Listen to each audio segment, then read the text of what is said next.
Want to know why? Ask how. Howard the Humongous.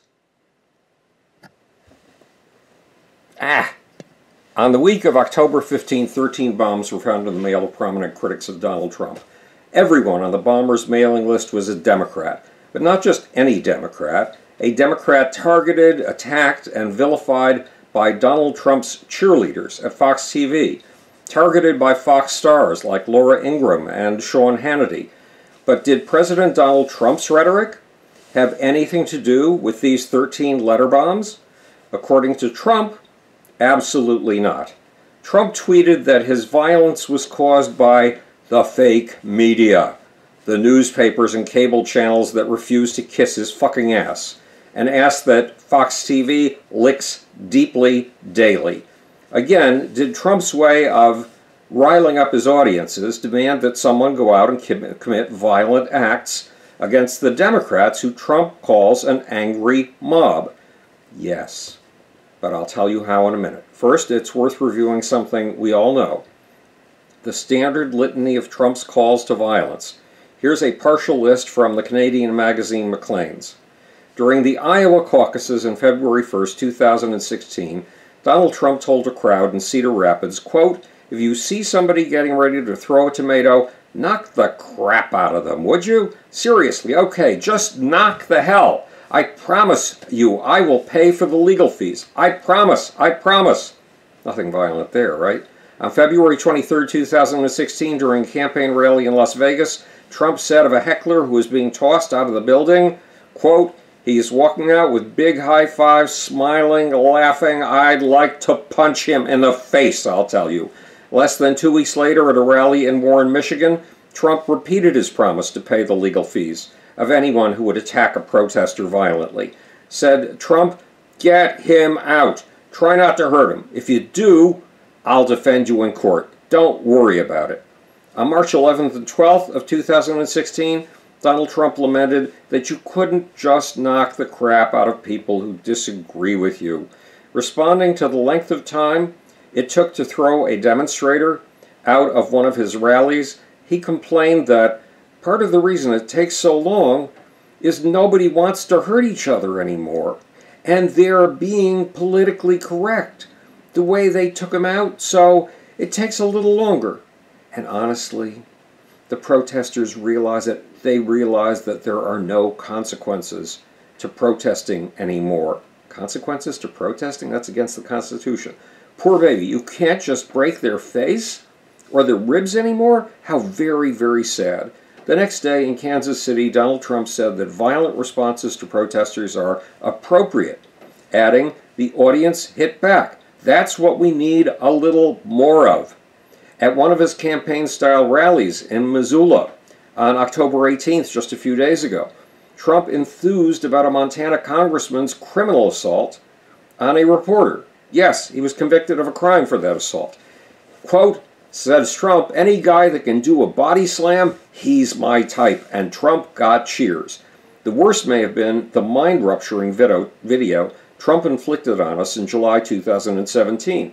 It was a micro-movie of the Donald at a 2007 WWE wrestling match, knocking down a man with the CNN logo superimposed on his face and viciously mauling the downed and helpless victim, punching the CNN character with blow after blow to his face. It was fucking brutal.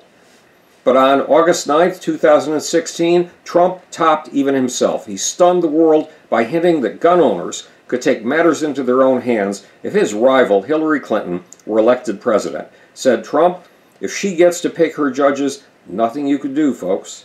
Then he slyly added, "Although the Second Amendment, people, maybe there is. I don't know." This kind of thuggish rhetoric has never been seen in a president in my lifetime. And at this point, I've lived a long life. But does it result in real-world violence? And did it inspire this week's letter bomber? You bet. Why? Because there are at least 13 armed white supremacist and vigilante groups that want to be Trump's bully boys, his enforcers. And these groups, along with the Tea Party and a few others, amplify Trump's violent rhetoric and keep it alive in the zeitgeist, in the minds of Trump's followers, Who are these 13 groups amplifying Trump's calls for assault and battery? There's the Proud Boys, the Patriot Prayer Group, the Oath Keepers, Identity Uvropa, the Liberty Revival Alliance, the Fraternal Order of Alt Knights, the Traditionalist Worker Party, the American Freedom Party, Stormfront, the Neo-Confederate League of the South, the Vinlander Social Club, the American Guard, and Act for America. Then there are freelancers inspired by the same Trumpian fervor. One of the freelancers was the letter bomber, 56-year-old Cesar Sayoc. To give you the flavor of the Trump-fueled groups and a sense of how they amplify Trump's calls for brutality, let's go back to the Donald's suggestion of an armed takeover in case of a Hillary Clinton win, something Trump called for when he said, if she gets to pick her judges, nothing you could do, folks. Although the Second Amendment people, maybe there is. Don't know. That's not just a humorous aside. It is for real. The Oath Keepers is an armed group of former military, police, and first responders who now carry their weapons just in case some politician interprets the Constitution in a way that they don't approve of. Now, what part of the Constitution are the Oath Keepers fixated on? The Second Amendment, the right to bear arms. To the Oath Keepers, the First Amendment, freedom of speech, is a miserable afterthought. Then there are the Three Percenters, a group that gets its name from the fact that only 3% of Americans in the Revolution picked up guns and fought. In other words, a small, armed minority willing to fight and kill gave us our constitutional government. So, if a politician violates the Three Percenters' interpretation of the Constitution, it's the American Revolution all over again. This time, against our own government. It's a violent revolution led by the Three Percenters. And what interpretation of the Constitution do the Three Percenters follow? The sort of interpretation of Alex Jones, who tells us that the Sandy Hook murders were a hoax perpetrated to take Americans' guns away. Alex Jones, who urges us to assault the parents of the dead Sandy Hook children, the so-called hoaxers, mercilessly.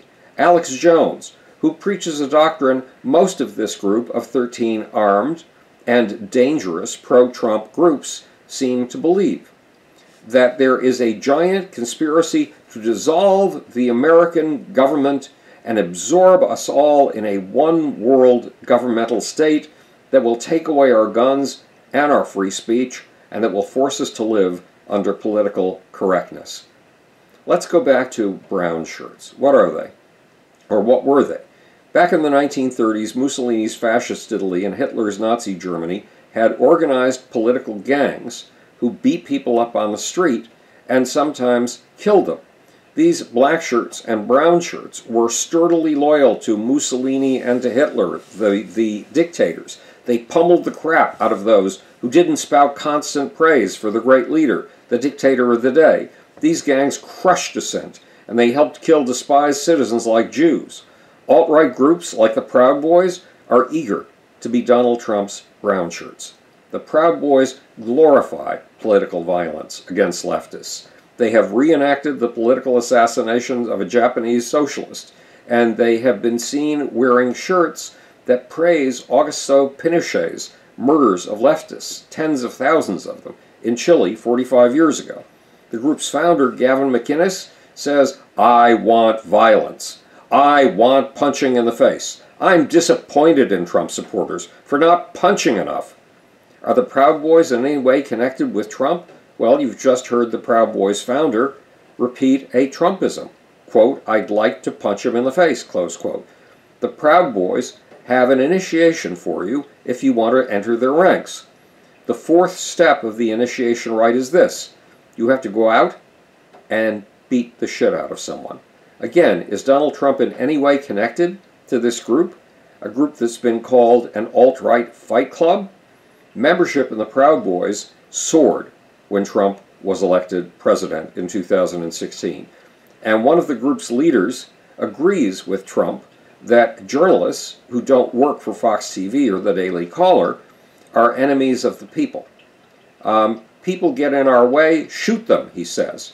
And when it comes to the journalists of the so-called fake media, quote, I'll tell them you're the first ones that are going to be hanging from a lamppost in the event of a revolution.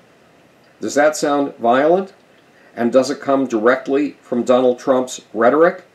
Did any of this violence in the zeitgeist translate itself into the action of the bomber who hit 13 Democrats with explosive packages during the week of October 21st? I'll let you be the judge. This is Howard the Among Us, speaking to you from the future. It's your job and my job to make, or, want to know why? Ask how. And now, for that infinitely sleazy, slimy, seditious, politically incorrect little off button. There it is.